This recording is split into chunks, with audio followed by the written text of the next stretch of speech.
Welcome to the Word on Fire show. I'm Brandon Vaught, the content director at Word on Fire, and with me once again is the illustrious Bishop Robert Barron. Bishop Barron, great to be with you. Brandon, it is always a great joy to be on with you. Before we get into today's topic, Bishop, why don't you catch us up a little bit on what's going on in your life? Any talks or events you've recently done? Yeah, I'm down here at the cathedral in Los Angeles for the whole week because I had some administrative meetings, but also last night and tonight I am giving these talks for the Year of Mercy. And the idea is to draw people in to hear this talk and then go to confession. And I'll tell you, it was a great thing last night. We had about, maybe 600 people in the cathedral. And the pastor came out and he said, everybody, we have 24 priests here. A lot of priests came. And they're willing to hear your confession, so we're hoping that we can offer this at the end of the talk, at which point the crowd broke into applause. And so I said, it's the first time in my priesthood I've ever heard people applauding for confession. And I thought it was just a wonderful sign, that they said, great, we're delighted that's available to us. And because there were so many priests, it wasn't like a huge, long wait for everybody. So anyway, that was great. And then tonight I'm doing the same talk to a different crowd. So it's called Mercy at the Cathedral. So that's my activity. Then on Monday, the following Monday, I'm giving the Chrism Day talk. So all the priests come, or a lot of them will come on Monday. I'll give these talks, and then we have the Chrism Mass, for the whole Archdiocese. So it should be a great day. Well, Bishop, today we're going to talk about a subject that we've broached in the past, and it's the relationship between science and philosophy. A few of our previous episodes have dealt with those two disciplines, but today I want to go a bit deeper. The main reason I want to focus on this is that there's a viral video that's sweeping across the internet. It features Bill Nye. A lot of people in my generation, the millennial generations, know Bill Nye as Bill Nye the Science Guy. In the mid to late 90s, he had his own TV show. He was probably the most famous scientist, especially among young people. I remember when I was in elementary school that sometimes my science teachers would just show videos of Bill Nye. Like, he would be our teacher. So for many people in their 20s and 30s, Bill Nye is the paragon of science. When you think of scientists, chances are his face is the one that'll come to mind. So Bill Nye has his own YouTube channel like you do, and once a week he takes questions from listeners. And he recently took a question from a thoughtful young man who was asking about the relationship between science and philosophy. And Bill Nye really went off against philosophy. He sort of discounted it as a profession, as a discipline. The video, however, gained a lot of resonance, a lot of traction. I think when I last looked, it had over 110,000 views. So it's getting a lot of attention, especially on the internet. And so we wanted to play through some of Bill's responses and then maybe talk about his response among ourselves. So first, here's the question from one of Bill Nye's interlocutors.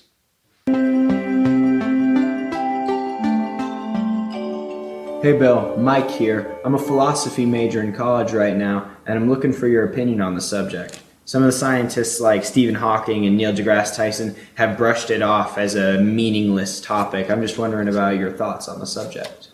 So Bill Nye's questioner, his name is Mike, he references a couple famous scientists, Stephen Hawking, the great cosmologist, and Neil deGrasse Tyson, who hosted the Cosmos documentary series. Stephen Hawking, a few years ago, wrote a book called The Grand Design, which he co-wrote with Leonard Mlodinow and other famous scientists. And in that book, the two co-authors said that philosophy is dead. Philosophy has not kept up with modern developments in science, particularly physics. Scientists have become the bearers of the torch of discovery in our quest for knowledge. Again, that was Stephen Hawking, but it's a sentiment that's echoed by many of these famous scientists, Neil deGrasse Tyson, Richard Dawkins, and now Bill Nye. So first, Bishop, what do you make about this idea in general that philosophy is just dragging behind science and at worst, maybe it doesn't have anything to offer in terms of answers or explanations of reality? Really, to me, unbelievably ignorant and arrogant at the same time, that claim. Your generation, you mentioned, knows Bill Nye. I must say I didn't really know who he was until I saw this remarkably dumb video he did when he was asked about philosophy. And at least the answer you gave there from was it Hawking is articulated in good English. I mean, Bill Nye's was just this rambling, incoherent discourse that said to me the man's never read even a page of philosophy. And Hawking's remark there is actually very disquieting and disappointing because it's exceptionally naive about the nature of philosophy. Yes, you could say in the earliest days, go back to the pre-Socratics, like, Thales, Anaximander, Anaximenes, Parmenides, Heraclitus, etc. Those people, it would be more difficult to separate out what's science and what's philosophy, because in the beginning, this rational quest to know the causes of things, we would call today probably either philosophy or science. However, as philosophy developed, so even as early as, the great figures, Plato and Socrates and Aristotle, philosophy had clearly distinguished itself from science. Think, for example, of Aristotle writing the Physics, and then he writes the Metaphysica, what's beyond the physics. We call it metaphysics today. So very early on, philosophy distinguished itself from what we call science. What we're hearing in I guess this Bill Nye fellow and Hawking there is a tremendous arrogance born of the admittedly massive success of the physical sciences in explaining the world from a particular perspective and giving rise to technologies which have been of extraordinary help to us. And I get that. I get how successful the sciences have been. But it's naive in the extreme to think that all rational forms can be reduced to the scientific form. To say that philosophy is nothing but primitive science, has the man read anything from Aristotle through Wittgenstein?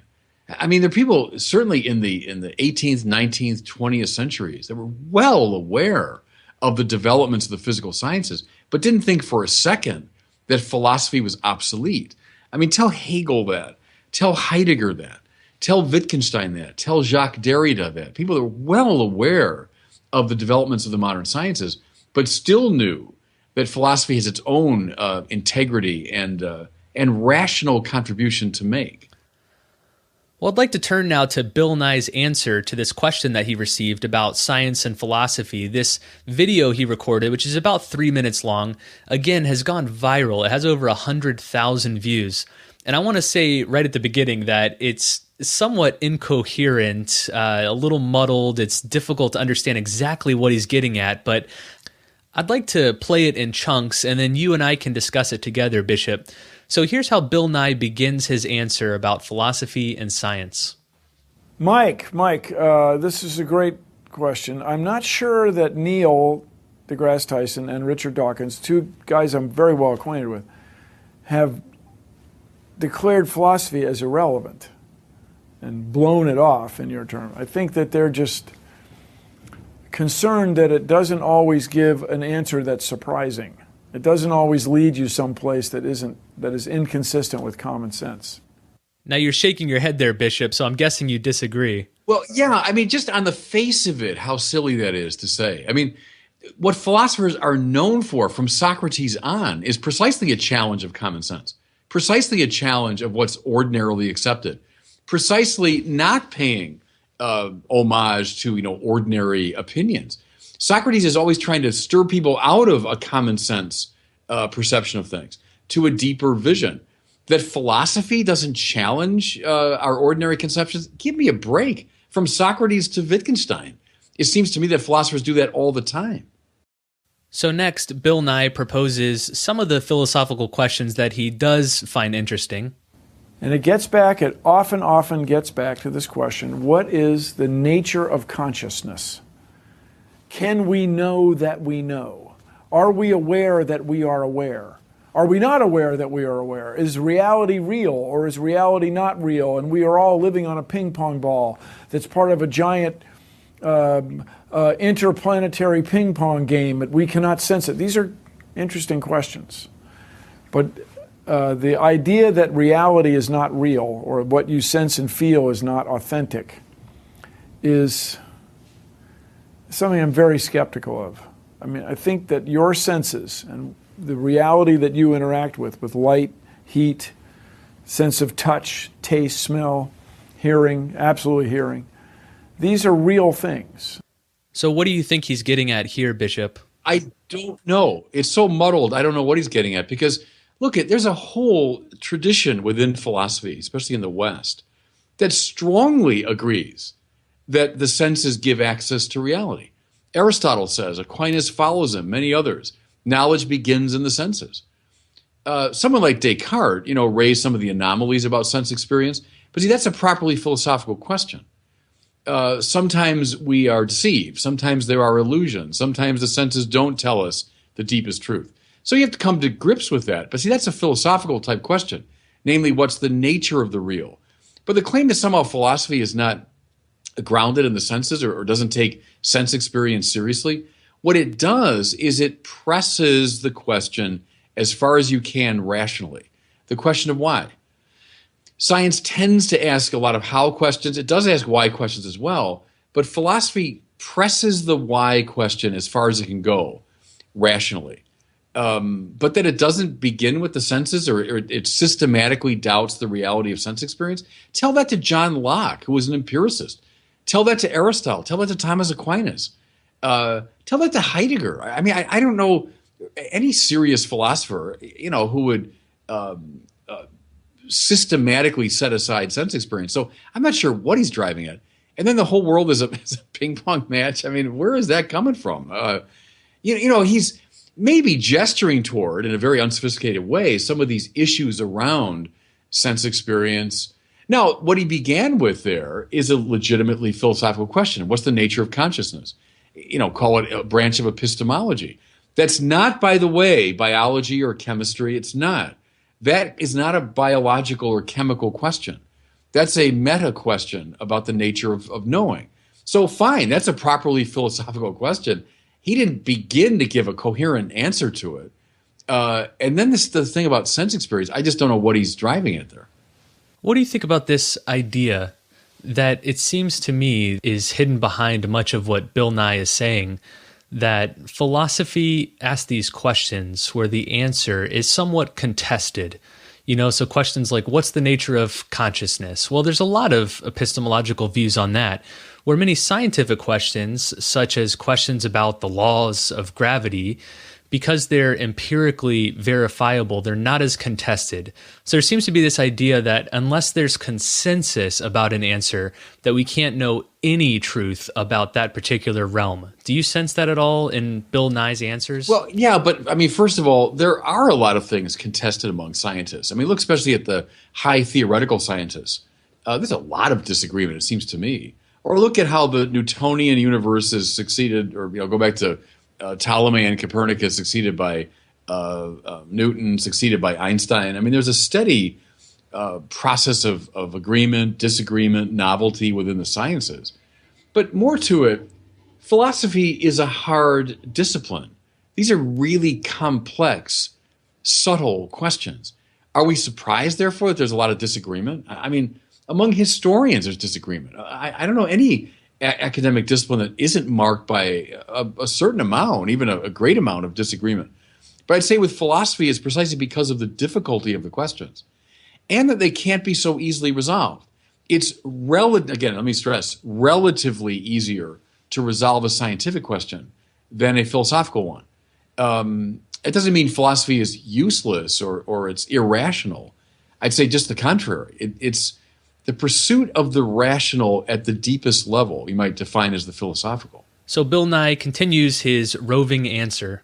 And to make a philosophical argument that they may not be real because you can't prove, like for example, you can't prove that the sun will come up tomorrow. Not really, right? You can't prove it till it happens. But I'm pretty confident it'll happen. It's part of my reality. The sun will come up tomorrow. Now talk about this example, Bishop, because it's a famous one, isn't it? It goes back to the philosopher David Hume. Yeah, no, I was thinking of Hume as he was saying. Hume is one of the most kind of systematically skeptical of the philosophers. Now, Hume is making a point, an epistemological point. It's true. You can't apodictically demonstrate the sun will come up tomorrow. Now, Hume draws certain conclusions from that about the nature of causality, etc. But, there are very few of the major philosophers who would get stuck in that kind of radical skepticism. Plato, Aristotle, Thomas Aquinas, Leibniz, Kant, Hegel.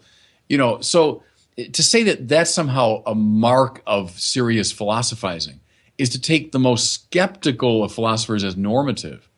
And even to defend Hume ends up not being that skeptical in his ordinary dealings, and he's trying to make a philosophical point, the same way Descartes was. So Descartes begins with a kind of radical skepticism. I will doubt anything that can be doubted. What's he looking for? He's looking for epistemological terra firma. He's looking for an undisputed starting point. Now, I quarrel with Descartes, and I would contest that whole program. Nevertheless, he's not just being perverse. He's doing a kind of philosophical experiment. But to say that the most skeptical philosophers are normative for philosophy is just silly. Bishop, I find it somewhat ironic hearing this from Bill Nye, arguably one of the best-known scientists in the world, this sort of hyper-skepticism that we can't really trust our inductive judgments or our inferences based on what's happened in the past. Because as you've noted before in your articles and videos, when we think that we can't trust our inductive reasoning, that we can't really believe in the law of causality, that X causes Y, and if we do X again, that it'll produce the same effect again, then that really eats through not just philosophy, but through all of science. Science depends on this inductive reasoning even to get off the ground. And so the acid of this hyper-skepticism eats through first philosophy, but then science as well. Yeah, quite right. I mean, sometimes the atheists will invoke Hume against first cause arguments. That Hume says causality is radically in doubt. Well, okay, but you're also undermining biology, chemistry, physics, seems to me. All the natural sciences, physical sciences, are based upon the principle of causality in one way or another. So, you're cutting off the branch you're sitting on. If as a scientist you say, oh, there's no validity to causality, you're so afraid of the logical power of that argument that you're going to undermine science itself. The other thing, too, of flipping around, is the only reason the scientists can get off the ground, any of them, is that the scientist is assuming the intelligibility of what he's seeking. So any of the sciences, physics, chemistry, biology, psychology, they're all looking for logos of some kind, right? They're looking for pattern, intelligibility, meaning. A properly philosophical question is, where's that come from? How come there is meaning, we assume, already out there in the most radical and universal way? How do you explain that? You can't explain that scientifically because it's the condition for the possibility of science. So you can't scientifically determine that the grounds of science are legitimate. To do that, you've got to make a philosophical move. Now, I would say ultimately, too, a theological move. But see, here's my overall point. I want to make sure I get in. What you hear from Bill Nye, I guess, even though his answer to me is so muddled, I'm not sure what he's driving at. But it's the danger of scientism, which is the reduction of the rational to the scientific form of rationality. The sciences do employ a form of rationality. So think of the scientific method. It's a way of getting at the real.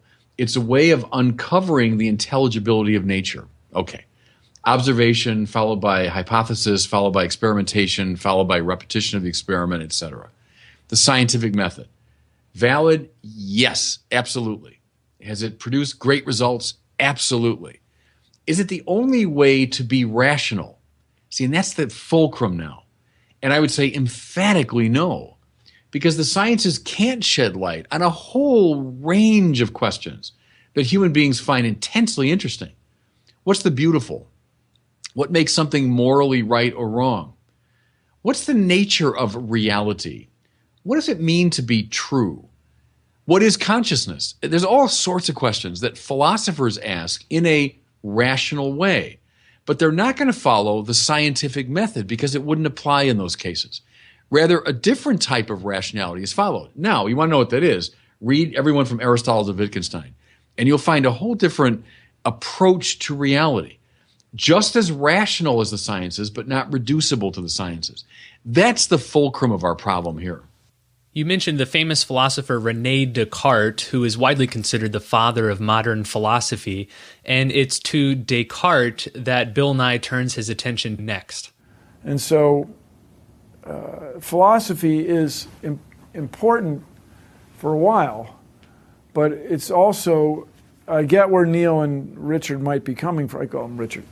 Might be coming from, where you start arguing in a circle where I think, therefore I am. Well, what if you don't think about it? Do you not exist anymore? You probably still exist, even if you're not thinking about existence. Bishop, is that what Descartes was getting at with his famous "I think, therefore I am" dictum?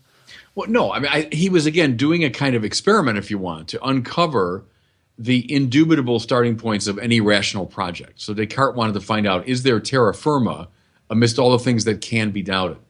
Now, I'm not a fan of Descartes. I'm not an advocate of Cartesian philosophy. There are standard objections, even to the cogito, and that's what he's driving at there. So does that mean I cease to exist the minute I stop thinking? Fair enough. I mean, those are ways that people have teased Descartes' cogito. Fair enough. But that is also a philosophical mode of reasoning. So I would defend Descartes in one way, but also say, sure, I think he's open to all sorts of criticisms. And I'm not a Cartesian. I'm much more classical in my approach to philosophy. So, I mean, fair enough. I'm not quite sure what point he's making there. That Descartes' wrong? I agree. Descartes' wrong. Is it just a silly exercise? No. It has a role to play in the history of philosophy. Now, I've read through the transcript of this video from Bill Nye, the Science Guy, about 4 or 5 times, and I'm still trying to make sense of some of his answers. I agree that they're mostly incoherent and muddled. I'm trying to charitably interpret him as best as I can, but it seems that even he doesn't know what he's talking about. You know, you said earlier that it's almost as if he's never read a page of philosophy, but the sense that I get is that that's precisely all he's read. He's maybe heard of Descartes, or he's kind of gesturing toward Hume, but he really has no deep understanding of these pivotal philosophical questions. I find this is the case a lot of times with the most popular scientific leaders today, people like Stephen Hawking, Neil deGrasse Tyson, Richard Dawkins, and now Bill Nye, that while they're incredibly successful and knowledgeable in their scientific disciplines, that when it comes to philosophy, they know hardly more than your typical college graduate who's maybe taken an introductory to philosophy course. So, I mean, is that sort of what you experience as well, that a lot of these scientific leaders who dismiss philosophy so casually really don't even understand what they're tossing away? Yeah, and it's a problem, you know, in our academic milieu today, that a lot of people get so specialized so quickly that all they know is one part of one area of knowledge. We're a long way from John Henry Newman's ideal of the gentleman, which means someone who had a, as he put it, philosophical frame of mind. And that meant someone who could range around the disciplines and to see the interconnection between them. I would always urge, go right back to Aristotle, who talked about the different levels of the sciences. And by that, he meant rational ways of knowing. There's the physics. And for Aristotle, that would correspond probably what we mean today by the physical sciences, the study of matter and motion, physics. So we have our take on that. But then, see, beyond physics, Aristotle says, there is the mathematical. And that's a different form of reasoning. And that's worth thinking about, too, by the way. Mathematics is not science. It's a different type of knowing. It doesn't follow the scientific method. It follows its own method. And then Aristotle says, beyond the mathematical is the metaphysica, the metaphysics, which is the study of being qua being. That's one way to characterize it. In other words, I can look at a thing, and I can look at it chemically, biologically, what's it made of. I can look at it in terms of its physical structure, etc. I can analyze it mathematically too. Like, what are some of the patterns and structures inherent in it? And then I can ask metaphysical questions about it. You know, what does it mean to say that thing is a being? Being qua being. Not as physical object, not as something with this chemical structure, but as an existent thing. And then now read the Metaphysics of Aristotle, and you get volumes on that issue. Well, those are different types of questions. Now, I'll grant you there might be scientists who are bored by that kind of question. Fine. Don't look into them then. That's not your thing. But don't tell me this is not a rational way to know the world. Don't tell me I'm just doing primitive science. No. I'm doing something that's other than science, but just as rational as science. Bishop, let's wrap this up here. We're listening to Bill Nye, the Science Guy, who released a video answering a question that asked, does science have all the answers, or should we do philosophy too? So here's how Bill Nye wraps up the answer that we've been listening to. And so, this gets into the old thing. If you drop a hammer on your foot, is it real, or is it just your imagination? You can run that test, a couple times, and I hope you come to agree that it's probably real. It's a cool question. It's important, I think, for a lot of people to be aware of philosophy, but just keep in mind, if you're spending all this money on college, and this also may be where Neil and Richard are coming from, philosophy degree may not lead you on a career path. It might, but it may not. I just want to pause right there to note how quickly we've turned from answering the question, does science have all the answers, or should we do philosophy too, to the question, can you get a good job with the philosophy degree? Yeah, right. But one thing I want to get to that, but when he says, that's a cool question. Yeah, good. Stay with that. It is a cool question. It's an interesting question. It's a metaphysical question. And that's what philosophers pursue. So the fact that he could at least acknowledge, oh yeah, that's a cool question. Great. Follow that rational path and you're doing philosophy. Don't simply mock philosophy from the standpoint of the physical sciences, but rather, Aristotle says philosophy begins in wonder. That's a great way to put it. Philosophy begins in wonder. So even Bill Nye there, wondering, oh, that's a cool question. Great. Follow it. Don't mock it. But then, yeah, your last point is very well taken. I mean, so what? So what if philosophy doesn't give you a job? I mean, how many people are doing it for a job? Maybe some are. I don't know. I don't really care. That doesn't tell for or against philosophy as such. In fact, Newman would say the whole point of a liberal education is it's free from necessity. It's free from things like job considerations. Questions worth pursuing for their own sake. Would high theoretical physicists always get a job? Would high theoretical mathematicians always have a job? I know a few of them who tried to get teaching jobs and never did. So that doesn't tell against philosophy in any way. Here are Bill Nye's final few sentences in his video answer. And just keep in mind, humans made up philosophy too. Humans discovered or invented the process of science. Humans invented language. Humans invented philosophy. So keep that in mind, that when you go to seek an absolute truth, you're a human seeking the truth, so there's going to be limits. But there's also going to be things beyond which it doesn't matter. Drop the hammer on your foot and see if you don't notice it. Now, I got to admit, I'm not really sure what to make of those last few sentences. I'm not either. I don't even know what a lot of it means. But, the question of absolute truth, it would tell against the sciences just as clearly. We're all seeking the truth in different ways. Philosophers have made careers out of denying what came before them and proposing their own version of it. There are some absolute truths, I think, that we can have access to. Other things are less than absolute in their truth, and we keep seeking. I mean, I don't know what's the point of demarcation there. Is philosophy invented by human beings? Of course it is. I mean, it's like any other rational discipline dependent upon language. So the same is true of the sciences. But it doesn't mean that truth is invented by human beings. There's a vehicle for getting at the truth, which is our own invention, of course. But then there's the truth that we're all trying to get. And to say that the vehicle is flawed doesn't mean that the truth is somehow less than absolute.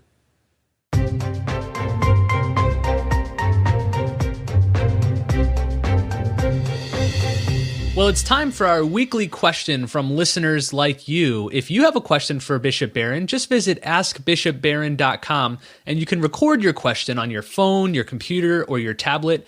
Every single week, we choose one question to ask here on the air. Today's question comes from Isaias, who asks about another popular figure who seems to discount philosophy.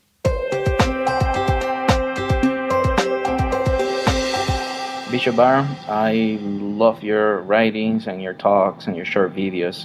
And I really love your commentary on the New Atheists and Bill Maher. given that he has his show and that you're now in California, would you accept or turn down an invitation from Bill Maher to come to his show, and why? The question is from Isaias Martinez in Pennsylvania. Thank you. Yeah, good. I think the question, would I accept an invitation to be on Bill Maher's show? Yeah, sure. Yeah, he's never reached out to me.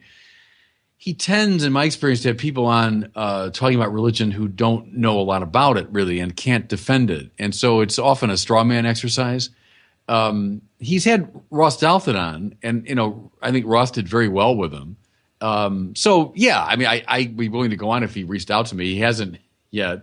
I'm sure he doesn't even know who I am. But, yeah, I think it's worth getting in the mix. The trouble, of course, with his show is the audience is filled with, they call sheeple, people that are just like sheep that follow exactly what Bill says. And it's a very hostile environment to anyone that disagrees with Bill Maher. So I realize the difficulty. But, yeah, in principle, I'd accept it. There are some people who would say that you probably shouldn't sink down to the levels of Richard Dawkins or Bill Maher or even Bill Nye in this video, that we should just stay above water and not meddle in some of these lowbrow critiques of Christianity. But throughout your career, you've always sought to engage the culture on its own terms, particularly because some of the figures, like the ones we've mentioned, have lots and lots of traction. They really resonate with especially young people today. And so it's for that reason that we should engage them. Yeah, no, I think it's worth getting in both arenas. If we simply stay in the high academic arenas, we'll have impact, but we'll have limited impact. And so I think it's fine to go intelligently into a less than highly academic setting and make arguments, because that's where people are. That's where people are going. So if we're not there in any form, then all they're going to get is Bill Maher and Richard Dawkins. So no, I think it's worthwhile. Well, thanks for listening to this episode of the Word on Fire show. We have tons and tons of resources for you pertaining to this episode. Lots of articles and videos on science and philosophy and the relationship between the two. So to access those, just visit wordonfireshow.com, click on this episode, and you'll find all the bonus resources there. Thanks so much for listening, and we'll see you next week on the Word on Fire show.